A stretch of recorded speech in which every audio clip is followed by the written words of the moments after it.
Assalamualaikum warahmatullahi wabarakatuh. Saudara muslimin muslimat yang dirahmati Allah.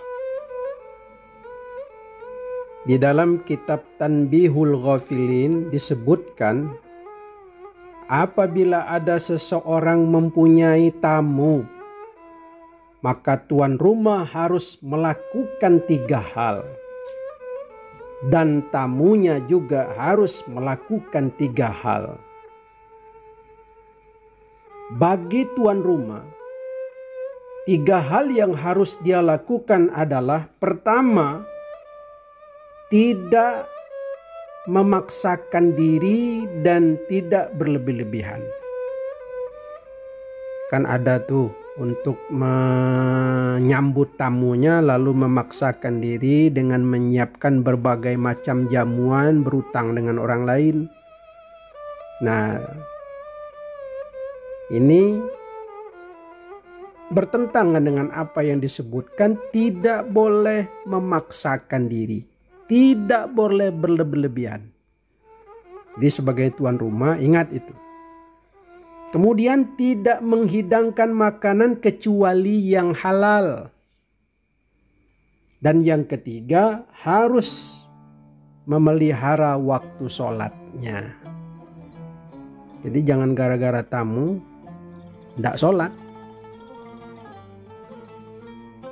Saudara, lalu untuk para tamu, maka 3 hal yang harus ia lakukan. Pertama, duduk di mana pada tempat yang sudah disediakan oleh tuan rumah. Jadi jangan sembarang duduk saja. Jadi duduklah pada tempat yang sudah disediakan oleh tuan rumah. Kalau tuan rumah menyiapkan kita tempat duduk di atas kursi, silahkan duduk di atas kursi. Dan jangan duduk di kursi tuan rumah atau sebagaimana tuan rumah duduk di tempat hal yang biasa dia duduk. Artinya kita tidak boleh menempati tempat duduk tuan rumah. Kita harus pandai-pandai, harus tahu diri sebagai tamu ya. Kemudian yang kedua, sebagai tamu menerima dengan senang, ya, dengan senang hati hidangan yang disajikan. Jadi apa saja yang disajikan oleh tuan rumah, ya itulah yang harus kita nikmati. Ya.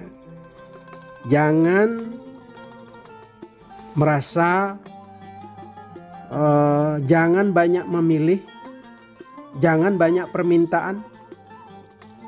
Dan jangan menghina makanan yang disajikan. Itu akhlak sebagai seorang tamu. Dan yang ketiga, sebagai seorang tamu, ya, mendoakan keberkahan untuk tuan rumah ketika pamitan pulang. Nah, itulah 3 hal. Jadi 3 hal untuk tuan rumah, 3 hal untuk tamu yang harus dilakukan sebagai etika. Sebagaimana juga disebutkan dalam sebuah hadis Rasulullah sallallahu alaihi wasallam, "Man adda zakata malihi wa qarad dha'fa wa a'ta qaumahun na'iyah faqad wuqiya syuhha nafsihi." Barang siapa yang menunaikan zakat hartanya, menyenangkan tamunya, dan memberikan sesuatu kepada kaumnya yang jauh, maka ia telah terpelihara dari kekikiran dirinya. Ini hadis yang memberikan motivasi untuk menghormati tamu ya. Nah, sebagai seorang tamu juga harus tahu diri, kapan jam-jam yang baik untuk bertamu. Jangan kita bertamu sementara tuan rumah lagi beristirahat. Nah, ini harus ada etika.